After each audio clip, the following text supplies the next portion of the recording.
All right, traders, good afternoon. This is Christian from Hertz Tribeca Trade Group, and it is Monday, October 4th. So let's get going in terms of the indices here. The price action was down 1.3% for SPYs.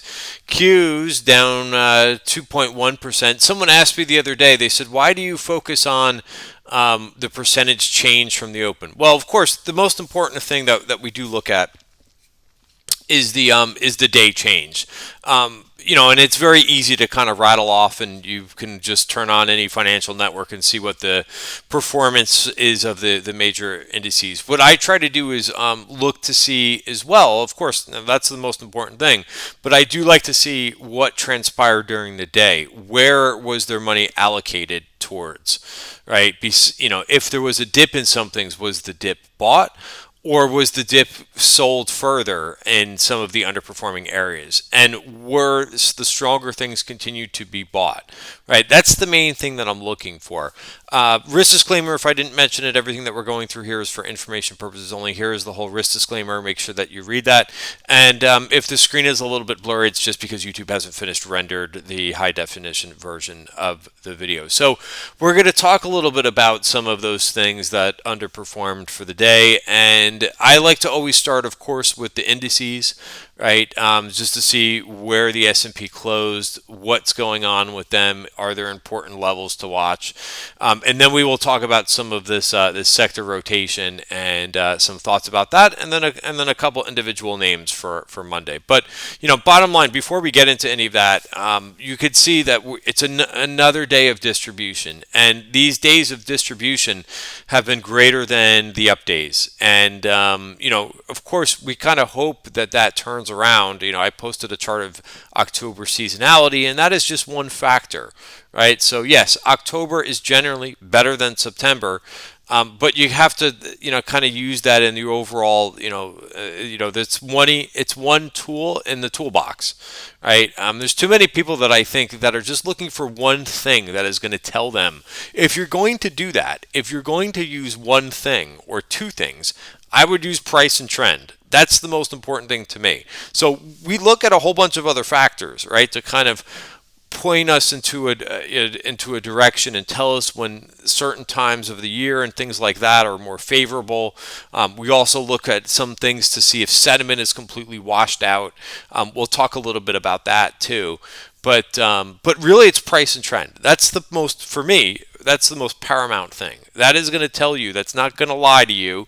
And that's the one thing that is always right. Price is always right. Okay, so keep that in mind when you're looking at some of these things. I just feel like sometimes I tweet something out and I'm kind of joking around about something, saying, "Hey, this could be really good," but it's really just one. It's one thing. It's one tool in the toolbox. So again, please, don't. I hope that nobody thinks that, oh, he said this, like that means he's, that's the one puzzle. That's the one piece of the puzzle that's going to turn around the market. It's not. Right? It's price and trend are the most important thing. So let's talk about where we are. So number one, this is not what I wanted to happen. Right? We kind of talked about this in the weekend video. We talked about how we needed to hold 43.35. We didn't. So that's very disappointing to me. And it's disappointing to me to see that we're kind of on the edge of just breaking down further. So what do we know about this chart? Number one, I use the value areas, right, which are based on volume at price, right? It's a significant area that we look at. Top of value, which is resistance, and bottom of value, which is generally support once we're inside the value area. But it is significant based on the volume profile, right? And you get a new one of these, per month, right? So October is based on all the activity that happened in September, okay? And that's why it's significant, right? Is because once we break these levels, then often there could be downside further. And same thing when we break to the upside, there could be upside, continuation. And we know where to kind of get out of things, right? If we break value back in range, that means something is changing, right? So right now we are trending down. Could that change? Absolutely, but price has to get above 43.35. The other thing that I use on my charts is the moving averages. I use several of them.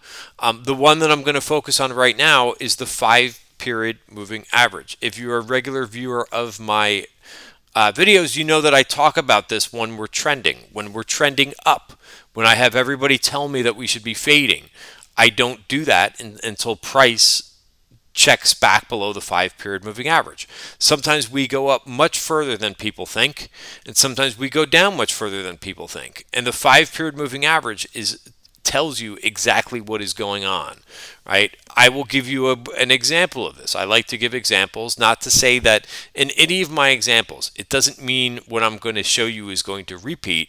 It just is an example of how it kind of helped me, right? When we broke down last, March of 2000, right? We never got above the 5-period moving average, right? So this is I've got my cursor on the 5-period moving average. We had a little bit of a fake out here. We had maybe 2 days where we tried to overtake that and then failed. And then we really sold off hard to the downside, and price never closed above the 5-period moving average. So when we're trending, right, that is a great indicator to use. It is as simple as can be, right, is to watch that 5-period moving average and watch for price to get back above it.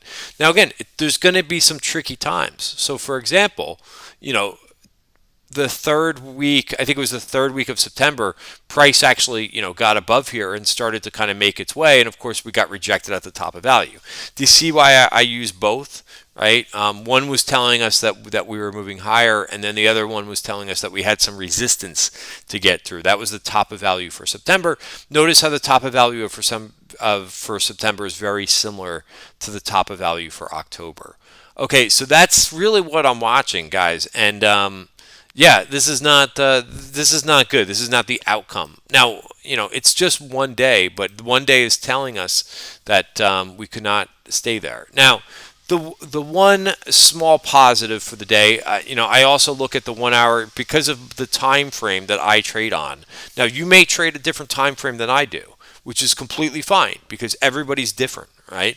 You may be more of a long-term person than me. You may be a day trader. I'm kind of in the middle. I use, I'm short. I'm sorry, not short, but I'm short term to medium term for my trading account, and I do a little bit of long term swing trading in there too.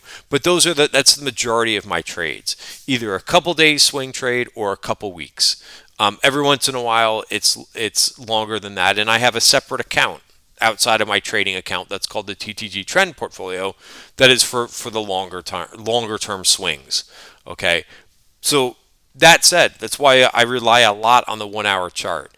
We closed right at this level. Not convincingly, but we are trying to stay inside value. That's 42.92.25. I was on Benzinga earlier. I mentioned the same level when we were below it.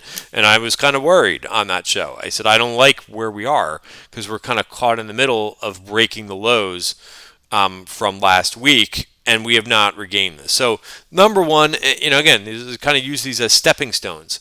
I would like to see us hold this 42.92 level and then retake where we were, because it's not a big distance, right, to get back above. So, I don't want to say anything in terms of hope in this, right? It is what it is. We're below the 5-period moving average. And we're below value. So that is not good, right? So that is a short-term downtrend that we're in, and I'm using both of those indicators. Okay, so very important. Now, what do you do with that, right? Well, you make adjustments. You just really try not to kind of get caught when the market is in distribution, right? So we've established that. Breadth is another thing too, right? Look at today's breadth. It's disgusting. Right, so 24 decliners, 6 advancers, 350 for the S&P, 351 decliners, 150, 2129 decliners for the Nasdaq, 769. So I'm going to give you a very easy analogy that I use over and over. Right now, if you are trading the same way as when you traded, a couple months ago, right? This is what's called the wind is at your face, right? You are running into the wind. The direction is going the other way, right? That is much harder to trade. Many more things are going down versus up. And I'm speaking in the terms of if you're more, like a long only, right? Most retail traders are positioning to the long side. Now, you can, of course, do both, right? You could do long and short. And in this market, it kind of helps to be flexible and to do that. And yeah, so right now it is a very difficult environment to be making money on the long side. Generally, my feeling is to be very conservative when this happens. Now, again, this is kind of tricky because we've been kind of going back and forth, and Monday was a good start to the month. So I was personally looking for this to build from here. So you kind of have to change your mind based on what the market is doing, right? And I talked about that in the Benzinga, the halftime session. I will always have ideas of things that I think can work, but I will let price and the trend be the overruling rule for me. So if it's not agreeing with my idea, then I'm wrong, and I have to make adjustments based on that. I've got to get out of trades based on that. Okay, so I'm not going to argue with what the market is doing. Now let's move over to Nasdaq. Right, the S&P was actually the good out of this. The Nasdaq looks bad. Down 1.9% for the day. This is also way below the 5-period moving average. It is way below value. The next area, possibly where we can bounce, and we didn't get perfectly there. It's also a level that I reviewed in their halftime, 14,354. So you could see we've got a little bit of a bounce from the lows of the day, but take a look at the green candles that you see on your screen versus the red. What's more powerful to you? To me, it's the red, right? There's more volume on the red, and the red has bigger, longer bodies. This is weak. This is a weak bounce. Okay, that's what I see, right? Because you don't have big green candles there, bodies of the candles. You have very narrow bodies versus the ones that are the red ones. Okay, so I would not be buying this little bounce here personally. All right, so that's what I see, and I think that the next level down that we could possibly pause and have a chance to reverse is 14,354. Again, why do I think that when I say that term reverse? Because virgin point of controls are areas where it's possible to do that. Take a look at the ones that we took out last week, right? We actually went a little lower, and then we did have a bounce. The problem is the bounce is short-lived, right? There was also one here too where we went a little bit lower, right? Sometimes we tag them perfectly like this one and reverse, but this one we went a little bit further, but it did do its job, right? We took out this level and we did rebound. Again, the rebound was short-lived, but that's what I would be kind of thinking about if we do take that out tomorrow. Do we have to take that level out tomorrow? No, we don't. But I'm just not I'm not convinced when we see something like these small green bars. Okay, and you can look at this in the past too, right? As we've been moving down, the red bars are always, have been bigger than the green bars. Okay, so keep that in mind. I'm not sure if it's even worthwhile to look at IWM. It is in value. It outperforms slightly for the day, but still sideways as hell. All right. So we'll keep an eye on that as well. So let's talk about what I talked about a couple times today, and I feel like because I've mentioned this a couple times, it's a little bit overkill. But yes, when you have things and when you look at the sectors that went down today, the issue is, why is this rotation into some other areas of the market, out of tech, out of growth, out of things like clean energy? Why is this move out of tech so disturbing to the overall market? Well, it's because you have to look at how the weighting is in the S&P. for example, if you look at the biggest weight in the S&P, it's tech is 27%. So if you're rotating out of tech, and if a lot of people are rotating out of tech, right, and going into something like energy, well, energy is only 2% of the S&P. So it's just not going to be that impactful, right? So whenever you're rotating or we see rotation out of the bigger sectors, it's going to push the S&P harder to the downside.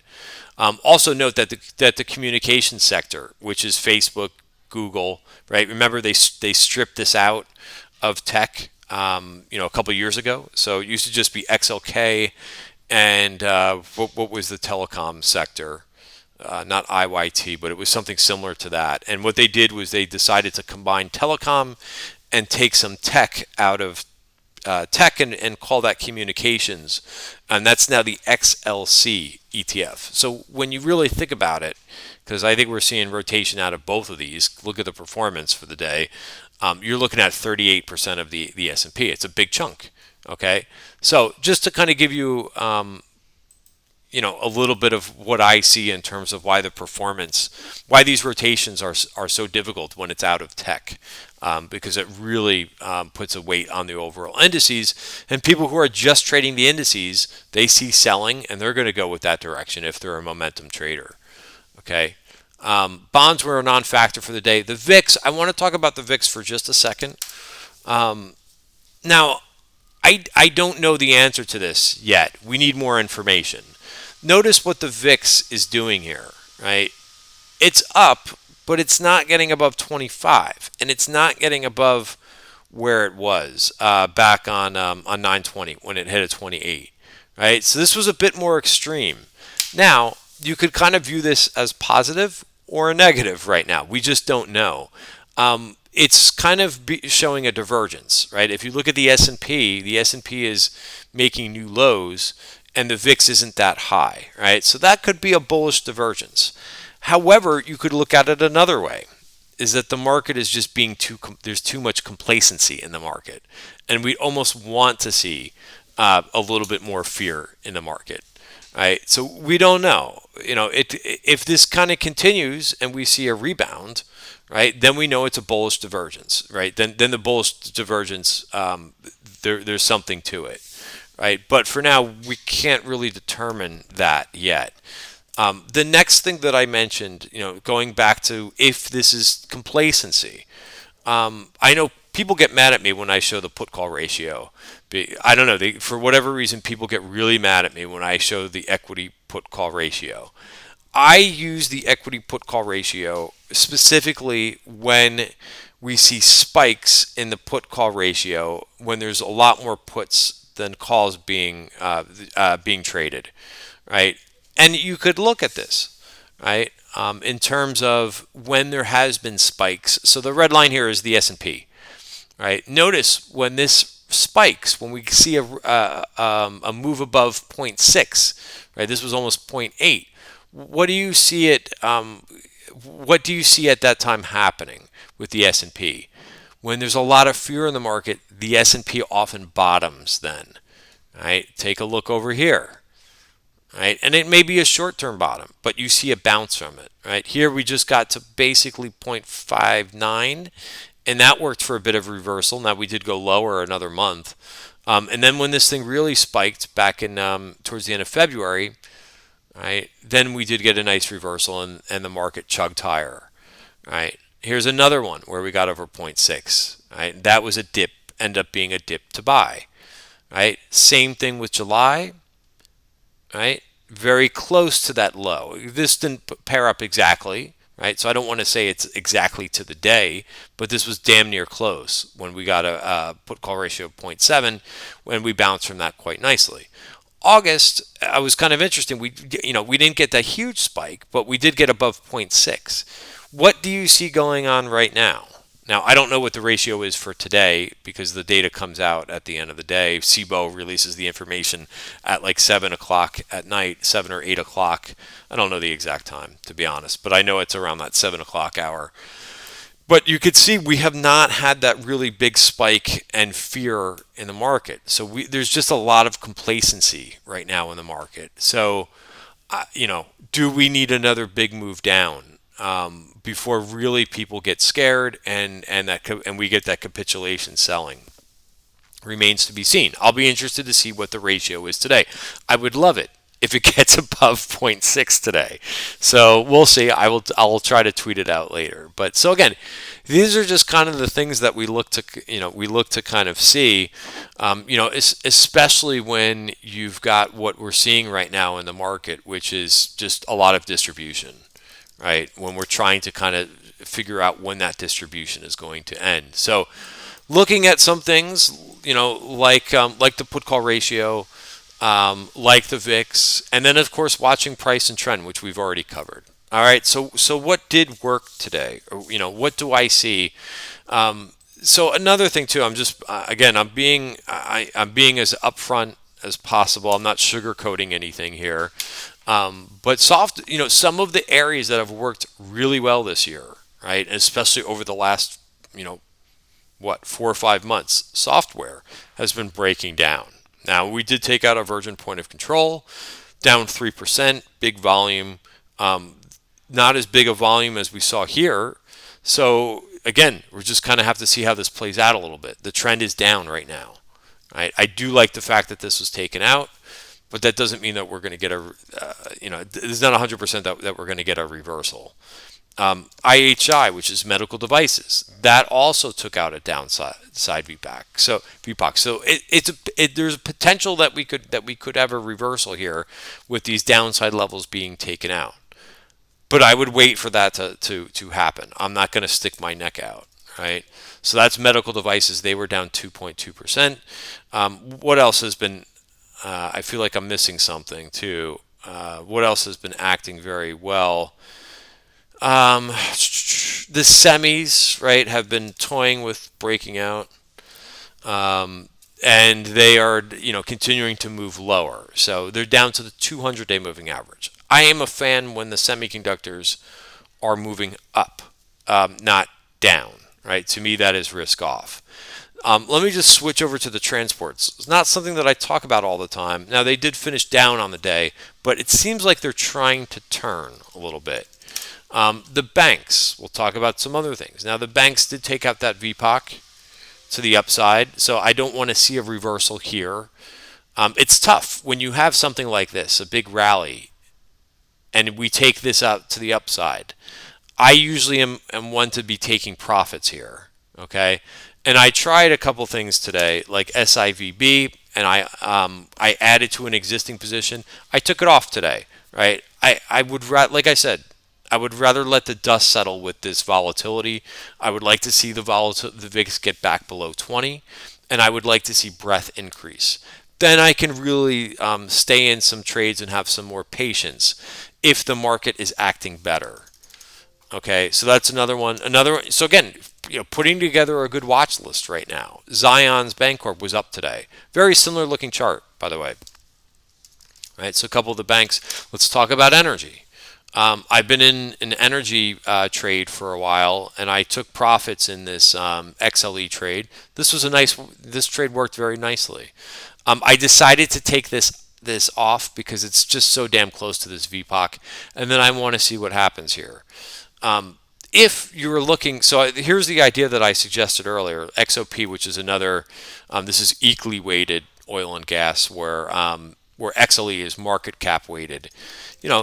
I would want to be putting on a trade. No, so I do like this little consolidation around the previous resistance, and I do like to see this being taken out. So here's the trade that I mentioned. Trade idea that you could basically put on something like a XOP November 103 108 call spread. Right, so the most you can make in that is $5 minus the spread, which is $1.95. So that's the downside of this, is that you're capped on how much money you can make. The positive is that it's less money than going outright calls, right? So if you want to participate in a further breakout, but you don't want to put that much money out there, that's one way that you could do it for a further breakout. Right? Because I think it's tough playing some of the. I've talked about this before, but some of the value areas, it's tough to play breakouts. in the value areas. A lot of them make new highs and then sometimes turn back. So this would be one way to participate, but do it in less of a dollar amount. So that's my way to play it. What else? So we talked about a couple of things moving up, moving down. We talked about how some of the things moving down are difficult for the overall market because they're a larger chunk. A couple of the other areas of the market that we saw some buying.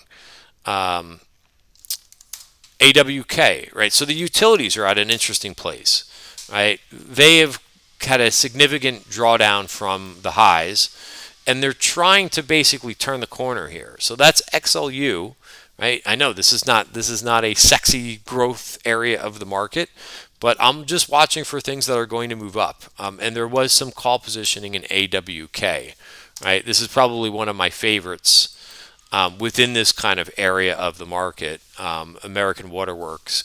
If you're looking for a level to trade off of, notice it got to the top of value and got a little bit rejected there. I would watch tomorrow, maybe set an alert at 172, and then you know that the turn is in effect. Right, that gets you out of value for the week. Right, again, that's a significant area. You can see the volume profile here. So once if you really want to put 171.60, I usually just round up to the next dollar. All right, so that is one. What else? Just to talk about a couple of the trades that I did today, as I like to show the trades. I got out of BTU today. Why did I do that? Right, because I had a nice gain in here. I caught this turn, and I don't like how it didn't close above value. Now, it could get above value tomorrow. That's 1757. That's the level to maybe set an alert at. But BTU did its job for me.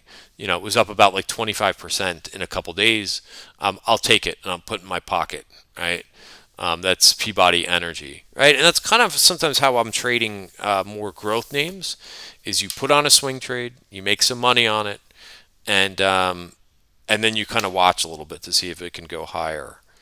All right, a couple growth names that I thought were interesting. Oh, let me hit one more up. Another one that I'm watching is Carrier. Don't have any position in Carrier. Would like to see this thing. This has been a very strong industrial name. Let's see if it can hold 51.91. Okay, it's still below all the moving averages. So I'd like to see it regain some territory. All right, let's talk about some of those growth names. Number one, Tesla. I sent out a video on this last night. Didn't do what I wanted it to do. We knew it was going to gap up, right? This is something that I mentioned in the video. So it becomes tricky on these gap ups, right? It went a little bit higher. It got up to about 806. I was looking for this thing to get up to 811. So the good thing is, if you still like Tesla, set your alert to 786. Tomorrow, you're not going to have to deal with chasing a gap, right? But the significant area is 786. And then we can maybe try to see if we can move. But one of the things that I mentioned in the video, again, it was just a 2-minute video, so it's tough to really put that much information in it when you send out these Twitter videos. I think it's just 2 minutes and 20 seconds is as long as you could do a Twitter video.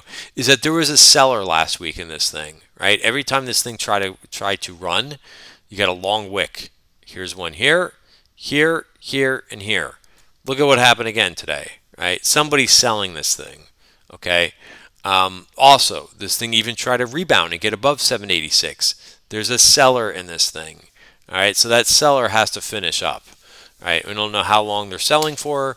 It could be more than some of the ones that make the headlines, right? There's a lot of funds that own Tesla, all right?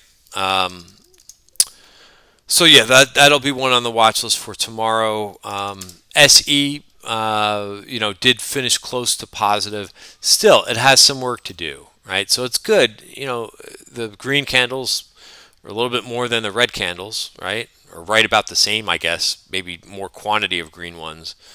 Watch 323. Now I know that's $5 up, but you're gonna have to see this thing turn the corner, right? So nice bar for the day above the 50-day moving average. I have to see this get above 321.5, right? That gets you back inside value for the month. One other one. Now all these outages that we're having, usually this cloud flare, of course, it's in a different environment. It's in a tough environment. I tried trading this one last week a couple times, and I kept getting stopped out in it. But maybe it can kind of retake some levels. The level that I would set an alert at is 116.60. Right? Again, this thing could bounce around inside value. I would rather make sure that it does get out of the value area, and then we have something. All right, guys, that's it. I'm going to leave the video here. We could talk about a whole bunch of other names, and I'll be doing some chart studies tonight. But the video is 30 minutes long, and that's plenty of time. So, guys, have a great night. We'll see you tomorrow.